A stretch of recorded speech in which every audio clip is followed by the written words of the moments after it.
5 years since the Second World War has ended, the Japanese Empire collapsed. Korea didn't have a native government at the time. Plans for post-war Korea were made without any Korean participation during and after the Second World War. The United States and the Soviet Union divide Korea at the 38th parallel. The United States occupies the south while the Soviet Union occupies the north. The Soviet Union established a new government in Northern Korea based on Stalinist communism and terrorized the region. They gave North Korea tanks, airplanes, and money in order to take over the rest of the Korean peninsula. In the next 3 years, another tense fight will occur there. Due to poor timing and tension between both North and South Korea, peace was never reached. I'm here with President Truman from the United States and Kim Il-sung from North Korea. Why did both of your countries start the war? What were your intentions behind it?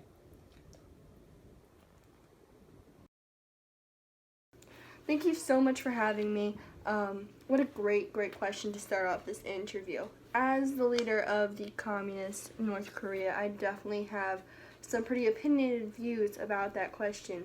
And let me start out by saying that the conflict really began in June of 1950.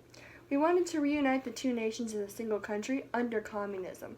Communism, you see, is a superior idea, and we were not going to stop the spread of this glorious ideology. Our goal was to spread communism, which would cause it to become the most powerful ideology and way of ruling. People might say that we, North Korea, started the war, but overall, I feel as though the Truman administration was a big influence on this war. The U.S. made the decision in the first place about Korea's fate as a whole without really consulting with anyone, including myself. I admit to poor timing on my part, but my intention again was only to spread communism, and within that plan of spreading communism, Korea was to be reunited. By the U.S. intervening, placing Korea under Japanese rule for an extended amount of time, the problems and conflicts began to arise. They ruined our poor relationship to begin with. So what choice did I have but to invade South Korea? The U.S. was now a threat to my government, and they were helping South Korea, and modeled after the Soviet Union style of ruling and a threat to communism, and they were a threat to my plan to reunite both North and South Korea. Initially, I didn't want to risk our country into another war after we had dealt with the Second World War. But once I started to become suspicious of Stalin's tactics, I sought for containment of communism, not only in Europe, but also the rest of the world. Along with South Korea, not only did I want to be able to resist communism, but also stop it in North Korea. Communism was becoming a popular idea, and it was our civil duty to protect South Korea from this spread. We would have been able to unite Korea under democracy if we had stepped in earlier, but that was a failure on our part. Wow, both of your views just became more contradictory than they are since the lead up. Both of you seem to have high expectations on how the future of Korea should look like. Once both of your nations started fighting, what happened during the war, and what were your perceptions of them? Again, a great question. I definitely have some perceptions about the war. So we invaded the South and took control of the Korean peninsula. We also captured the South Korean capital, Seoul, driving the South Korean forces back. In the end, I still viewed it as a victory. That's my perception.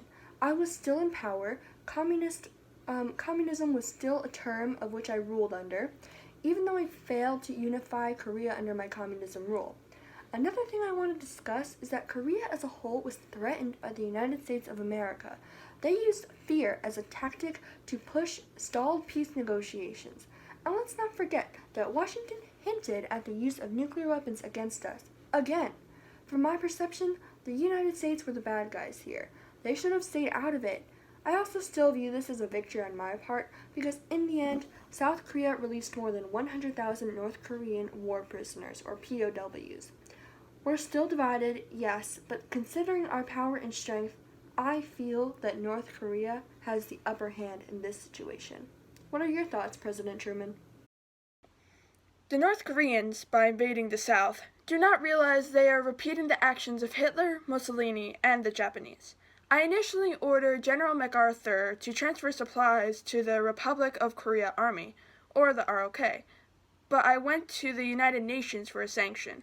I thought the declaration of war was too alarming and too time-consuming. The UN then called for an invasion to a halt to provide military assistance to the ROK. There was a Security Council vote, where the Soviets were absent, which meant they could not stop our plan to send an international force to Korea to stop the invasion. The problem with this was that my administration didn't have much military power to meet the invasion. MacArthur may have secured 3 invasions from Japan, but our forces increased our risk of defeat. Near Osan, the city in South Korea, our soldiers fought and died for 8 weeks because of inadequate weapons, limited troops, and not the best leadership.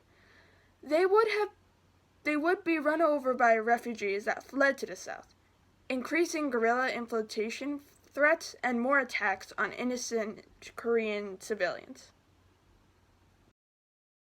Interesting. Everything seems to continue escalating as the war goes on. President Truman, I also heard that General MacArthur has been let go from his control. Why have you removed him from command? Was it intentional? MacArthur didn't think that a ceasefire would be necessary.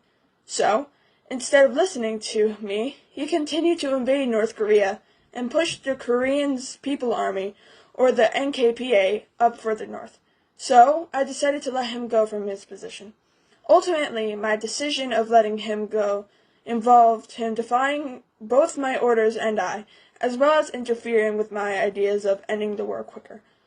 Even though many of the American people disagreed with what I did, I believe that it is the best for both America and for the end of the Korean War. That was a lot for you to consider when it came to MacArthur's decision and the outcome of the political struggle. Having worn yourselves out, how did the both of you come to end this war? Well, that's a very complicated question, and from North Korea and my point of view, I'm going to try to simplify this as best as I can, again, from my perception.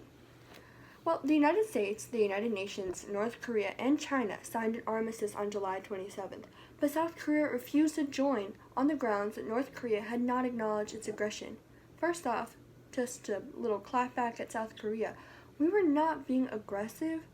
We were showing our strength and showing our power and showing that we were not going to stop and that communism is a winning ideology that still should be applied to every country. That was our goal, and we were going to fight to accomplish that.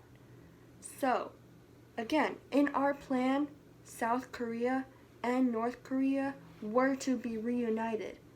The one compromise there was that they were going to be reunited under communism. South Korea was the one who really pushed us apart and separated us. The armistice divided North and South Korea by a line, like I just said, between the opposing military forces, roughly along the 38th parallel. That July 1953 armistice may have ended the war, but it did not lead to peace between my country and South Korea. Well, the war had taken many Korean and Chinese lives, as well as around 50,000 American lives. We convinced Ri that we would meet all of the preconditions for the armistice, and he reluctantly agreed, even though no representative of the ROK signed it. Thank you for your time. Even after the war ended, Korea remains divided, both sides dedicated to their respective values. A demilitarized zone, heavily armed on both sides, separates the two. Neither of them win the war. North Korea, as well as the rest of the world, starts to develop nuclear weapons but experiences economical problems. Meanwhile, South Korea prospered since the war ended, having developed better industries and expanded foreign trade with other nations. They have also established their own free elections from their democratic constitution. It seems that South Korea is doing very well economically and is continuing to grow as a powerful country. Tension prevails within the two Koreas despite numerous discussions of unification. The survival of the ROK kept alive the hope of civil liberties, democracy, economic development, and eventual unification. All you can do is hope that North and South Korea will put their differences aside and both live in peace together. Thank you for your optimism, and thank you for having both of us world leaders here.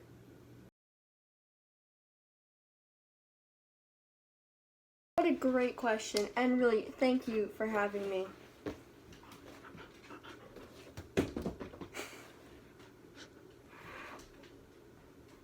Okay. Yep, let's restart.